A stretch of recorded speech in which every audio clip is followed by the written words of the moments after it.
ഡൽഹിയിലെ തിരക്കുള്ള Carol ബാഗിലെ Fortuner എന്ന ഹോട്ടലിന് മുന്നിലാണ് നിൽക്കുന്നത്. ഇവിടെയാണ് നമ്മൾ ഇന്നലെ താമസിച്ചത്. ഡൽഹി ഇന്ത്യ ഗേറ്റ്, പാർലമെൻറ്റ്, രാഷ്ട്രപതി ഭവനൊക്കെ അടുത്താണ്. ഒരു 10 മിനിറ്റ് യാത്രയുള്ളൂ. നമ്മൾ രാവിലെ ബ്രേക്ക്ഫാസ്റ്റൊക്കെ കഴിച്ചു. ഇനി നമ്മൾ നേരെ പാർലമെൻറ്റ് ഹൗസ് ഒന്ന് കാണാൻ പോവാണ്. അവിടെ നിന്ന് രാഷ്ട്രപതി ഭവൻ, തുടർന്ന് നമുക്ക് മറ്റ് സ്ഥലങ്ങളൊക്കെ കണ്ടിട്ട് നമ്മൾ ഡൽഹിയിൽ നിന്ന് ഇന്ന് പഞ്ചാബിലേക്ക് യാത്ര തിരിക്കും. എല്ലാവർക്കും പുതിയൊരു വീഡിയോയിലേക്ക് സ്വാഗതം.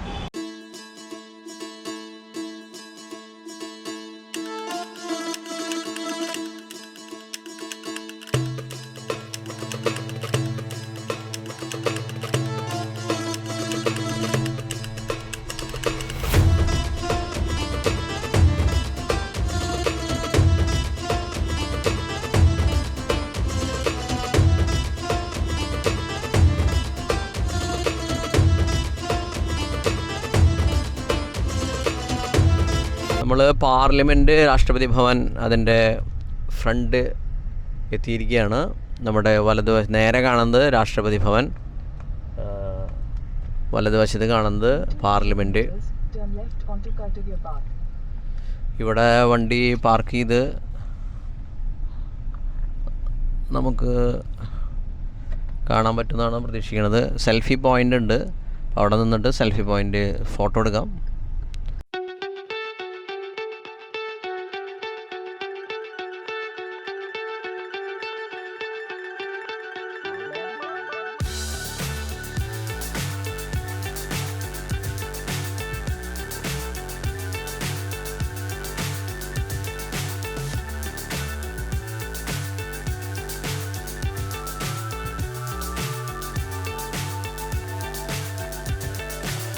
So high I'm hypnotized.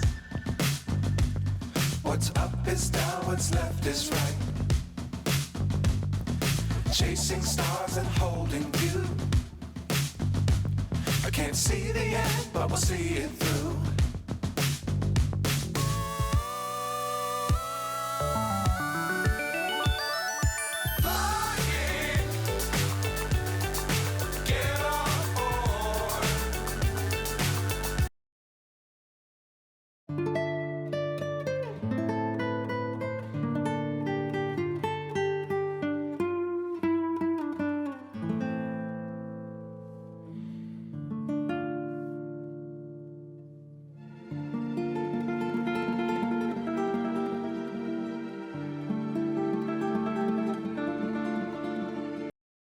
ഇന്നലെ രാത്രി കുറച്ച് ലേറ്റ് ആയിട്ടാണ് കിടന്നത്. ഈദ് ഉൽ ഫിത്തർ ആയതുകൊണ്ട് ഡൽഹി ഭയങ്കര ആഘോഷങ്ങളിലായിരുന്നു. ഞങ്ങളും ആഘോഷത്തിലൊക്കെ കൂടി. രാത്രി നൈറ്റ് കാഴ്ചകളൊക്കെ കണ്ട് ഞങ്ങൾ തിരിച്ചെത്തിയപ്പോൾ ഒരുപാട് ലേറ്റായി. അതുകൊണ്ട് തന്നെ ഇന്ന് രാവിലെ കുറച്ച് ലേറ്റ് ആയിട്ട് തന്നെ എഴുന്നേറ്റ് ഭക്ഷണം കഴിച്ച് ഞങ്ങൾ ഇറങ്ങുമ്പോൾ തന്നെ 10 മണി. രാവിലത്തെ കാഴ്ചകൾ കണ്ടു കഴിഞ്ഞപ്പോൾ തന്നെ പാർലമെന്റ്, രാഷ്ട്രപതി ഭവനൊക്കെ കണ്ട് ഇറങ്ങുമ്പോൾ തന്നെ ഏതാണ്ട് ഉച്ചയായി. ഇനി ഞങ്ങൾക്ക് ഇന്ന് രാത്രി അമൃത്സറിൽ എത്തേണ്ടതുണ്ട്. അതുകൊണ്ട് അധികം സമയം വൈകാതെ ഞങ്ങള് ഇവിടെ നിന്ന് നേരെ യാത്ര പോകാണ്.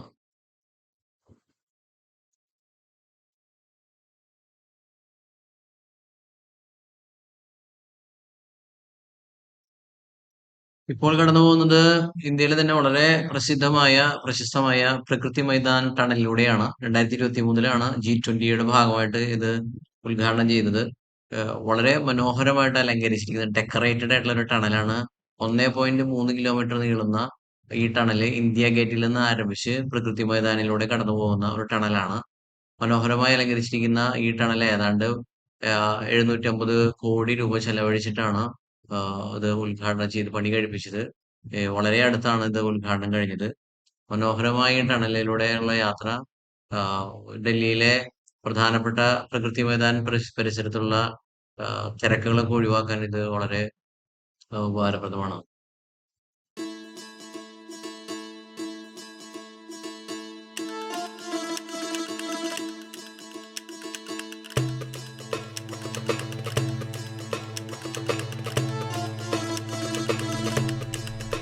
എനിക്ക് ഇന്നൊന്നും കഴിക്കാൻ പറ്റിയില്ല.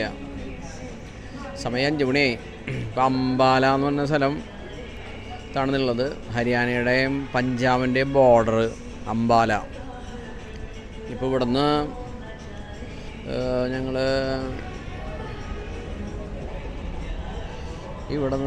ഫുഡ് കഴിക്കുകയാണ്. ഉച്ചയ്ക്കത്തെ ഭക്ഷണം എപ്പോഴാണ് കഴിക്കണേ. ഇപ്പോൾ കഴിച്ച് ഞങ്ങളൊരു 4 മണിക്കൂർ യാത്രയുണ്ട് അമൃത്സർ. ഏതാണ്ട് ഒരു 9-9:30 ആകുമ്പോൾ അമൃത്സർ എത്തുന്നതാണ് പ്രതീക്ഷ. ഭക്ഷണത്തിന് വേണ്ടി വെയിറ്റ് ചെയ്യണോ. അത്യാവശ്യം നല്ല വിശപ്പുണ്ട്. രണ്ടിൽ അംബാലയിൽ വെച്ച് വണ്ടി ഒന്ന് വീൽ അലൈൻമെൻറ്റ് അതുപോലെ തന്നെ ബാലൻസിങ് ഒക്കെ ചെയ്തു. അപ്പോൾ 1 മണിക്കൂർ അങ്ങനെ പോയി. വണ്ടി വേറെ പ്രത്യേകിച്ച് പ്രശ്നങ്ങളൊന്നുമില്ല. അലൈൻമെൻ്റ് ഒന്ന് ചെക്ക് ചെയ്തു, എയറൊക്കെ കറക്റ്റ് ചെയ്തു. ഇനിയിപ്പോൾ അമൃത്സറിൽ നിന്ന് നാളെ മുകളിലേക്ക് പോവാണ്, ജമ്മു ശ്രീനഗർ റൂട്ട്. അപ്പോൾ എന്തായാലും ഒന്ന് ചെക്ക് ചെയ്തൊക്കെ ക്ലിയർ ചെയ്തതാണ്. ഇന്നത്തെ സ്പെഷ്യൽ വന്നിട്ടുണ്ട് കടായി പനീർ, അതുപോലെ തന്നെ ദാൽ മഖനി. ഇത് തൊട്ടിയിലാണ് കൊണ്ടുവന്നാണ്, ഒരു ബക്കറ്റ് നിറച്ച്. വലിയ റേറ്റില്ലേ, ഒരു 160 രൂപ. ഇതിനൊരു 150 രൂപ കടായി പനീർ. പിന്നെ ബട്ടർ നാനാണ്, ബട്ടർ റോട്ടി, തന്തൂർ റോട്ടി. അത് വന്നിട്ടില്ല, അത് വരും. ഗീറ്റിക്ക ടേസ്റ്റ് ചെയ്ത് നോക്കുന്നുണ്ട്. ബട്ടർ റൊട്ടി എത്തിയിട്ടുണ്ട്. ബട്ടർ റൊട്ടി, കടായി മഖാനി. എങ്ങനെയുണ്ട് ഗീറ്റി? സൂപ്പറാണോ? അപ്പോൾ ഭക്ഷണം കഴിയട്ടെ. ഇപ്പോൾ ഹരിയാന പഞ്ചാബ് ബോർഡർ അംബാലയിലാണ്. അംബാലയിൽ നിന്ന് ഞങ്ങൾ ഭക്ഷണം കഴിച്ചു ഈ ധാബയിൽ നിന്ന്. ഇനിയിപ്പോൾ ഞങ്ങൾ തിരിച്ച് അമൃത്സറിലേക്ക് പോകണം. ഏതാണ്ട് 4 മണിക്കൂർ യാത്രയുണ്ട്. ഏതാണ്ട് രാത്രി 9 മണിയോടുകൂടി ഇന്ന് എത്തുമെന്നാണ് പ്രതീക്ഷിക്കുന്നത്.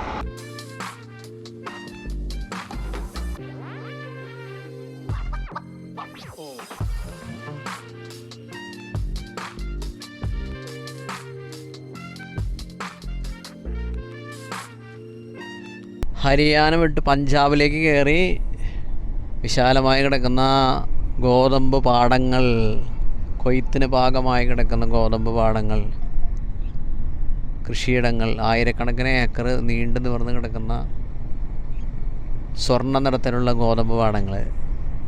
അസ്തമയ സൂര്യൻ്റെ സ്വർണ്ണ വെളിച്ചത്തിൽ ഗോതമ്പ് പാടങ്ങൾ ഇങ്ങനെ കിടക്കുകയാണ്.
സൂര്യകാന്തി തോട്ടങ്ങൾ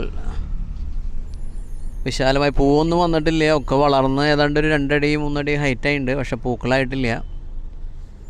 കുറേ ഏക്കർ കണക്കിന് സ്ഥലത്ത് ഇങ്ങനെ സൂര്യകാന്തി വെച്ച് പിടിപ്പിക്കുന്നുണ്ട്. ഗോതമ്പ് തോട്ടം, സൂര്യകാന്തി.